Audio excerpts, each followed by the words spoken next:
Então, se nós cremos em Deus, nós temos que agir conforme manda a vontade de Deus, conforme as leis de Deus, conforme as Sagradas Escrituras, conforme a vontade de Deus. Então, a fé ela me leva, né, a agir conforme aquilo que eu creio. Por isso que a nossa esperança deve estar em quem? Em Jesus Cristo. Por isso que os apóstolos, eles lançaram as redes. Porque o que foi que Jesus disse? Ou Pedro disse? Por causa da tua palavra lançarei as redes. Porque acredito em ti, Jesus. Porque tenho fé, porque creio. Então eu vou lançar as redes. Se Pedro não acreditasse em Jesus, ele tinha lançado as redes? Não. Ele não tinha lançado as redes.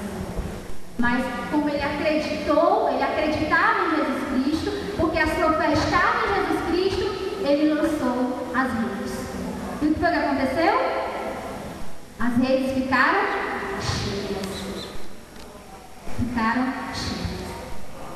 Então, deixa eu contar a historinha, né? O que acontece? O menino era a pessoa era muito aplicada, era muito temente a Deus, rezava um rosário, lia sempre a palavra de Deus. E quem não tem dificuldade aqui? Quem não passa por dificuldade aqui? Quem passa por dificuldade? Todos nós passamos, né? Tem umas pessoas aí que não passam, não levantando a mão, mas glória a Deus. Então, é no momento da provação, é no momento da dificuldade que a nossa fé também é provada. E o que acontece? Esse rapaz estava lá na casa dele, passando por muitas dificuldades mesmo, né? Dificuldades mesmo, mas a esperança dele estava em Jesus Cristo. Ele não estava em outras coisas, ele estava em Jesus Cristo. Ele acreditava que Deus iria prover, que Deus ia providenciar. E nesse dia, sempre que a gente está passando por uma tribulação, sempre o encardido, ele manda um discípulo dele, né, para nos tentar. Sempre. É um vizinho, mas sempre eles mandam. É uma pessoa que não conhece a palavra, mas sempre ele manda uma pessoa para nos testar, né? E ele chegou lá e disse: ó, fulano, eu vou usar o nome dos meninos aqui. Como é que é o nome? Alan.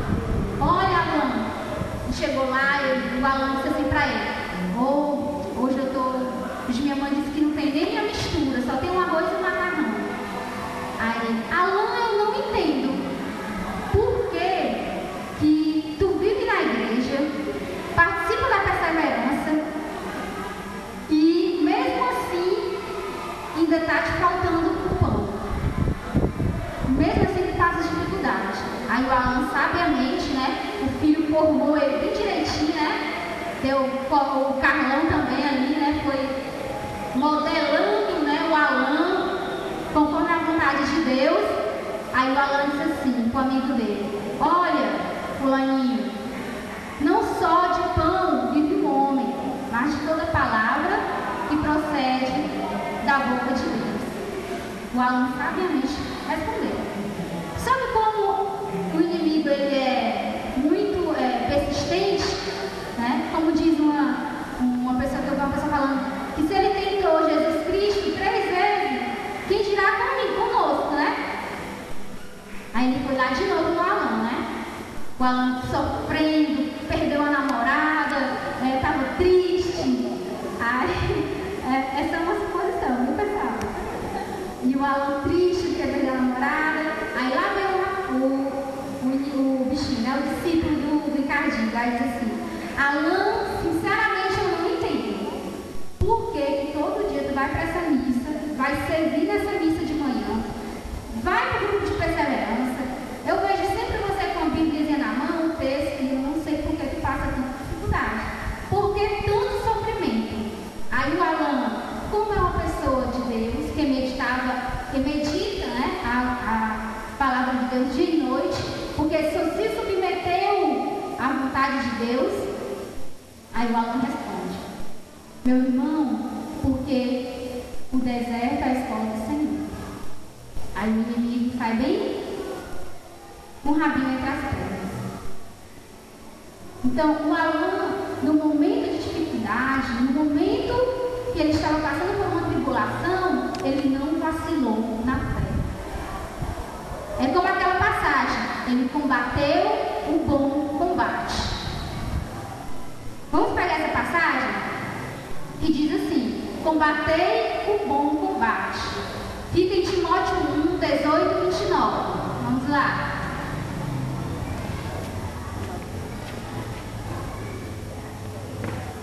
Por que a gente vai ler também essa passagem? Porque a fé exige de nós perseverança e fidelidade. Olha o pessoal da perseverança aí, né? Até porque aqueles que perseverarem até o fim serão o quê? Salvos. Mas somente se eu for perseverante e se eu for fiel ao projeto de Deus. Então vamos lá. É Timóteo 1, versículo 18, certo?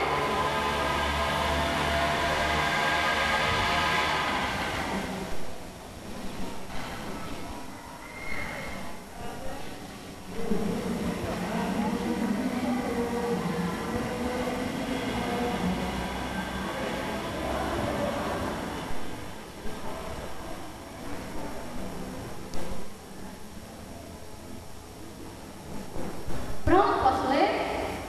Pedir minha música, né, logo? Então diz assim: combatei o bom combate, com fé e boa consciência, porque aqueles que a rejeitaram, naufragaram na fé. Olha que lindo, né, essa passagem? Combater o bom combate. Mas por que essa passagem? Porque eu preciso, na minha vida, na minha caminhada de fé e de conversão, eu preciso ser perseverante. Eu preciso ter fidelidade. Porque o Senhor nos diz a todo momento: você crê, Ana? Então você será salvo. Você crê, Carlão? Você será salvo. Você crê, Jeremil? Verás a glória de Deus. Mas somente aquele que crê. Tem uma musicazinha que diz assim, uns confiam em carro, né? Outros em cavalos, mas nós confiamos em Deus. Nós cristãos, nós que vivemos esta fé, nós confiamos em Deus. Porque eles se inclinam e caem, mas nós não quer, a gente se levanta. Né? Ainda dizemos aleluia, né? Glória a Deus. Ontem eu estava assistindo uma pregação do Eugênio Jorge, da Canção Nova, e ele falava da questão da fé. A diferença das pessoas que vivem a fé verdadeira, que reconhecem que a fé é um dom de Deus mesmo, e aquelas pessoas que vivem a fé como um sentimento, como uma ideologia. Eu creio. Eu creio. Eu acredito. Não é assim. A gente sabe, agora a gente aprendeu que não é dessa forma. Que a fé é o quê? É não ouvi. A fé é um dom. Aí ele dizia assim: a grande diferença dos que têm fé e vivem essa fé verdadeira em Jesus Cristo é que eles passam pela dificuldade chorando, se desesperam, cometem até suicídio, né? Blasfemam contra Deus, mas nós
costumes de Deus. Nós temos que nos adaptar à palavra de Deus, à vontade de Deus, porque aqueles que meditam a palavra de Deus dia e noite, eles não irão se arrepender. A recompensa, meu irmão, é certa. Mas para isso a gente tem que fazer o sentido oposto, né? Porque conversão é o quê? Você converter algo. É você converter os seus costumes, que antes eram costumes e práticas que não agradavam o coração de Deus. Eram costumes que sangravam o coração de Deus. Muitas vezes até a gente perde até amigos, não é verdade? Quando a gente se converte mesmo, quando a gente inicia esse processo de conversão, perdemos até os amigos, como a casa velha, né? A gente sai para os amigos. Quando a gente vai para a casa nova, a gente ganha, às vezes, novos amigos, porque aqueles antigos amigos não compreendem mais a minha vida nova.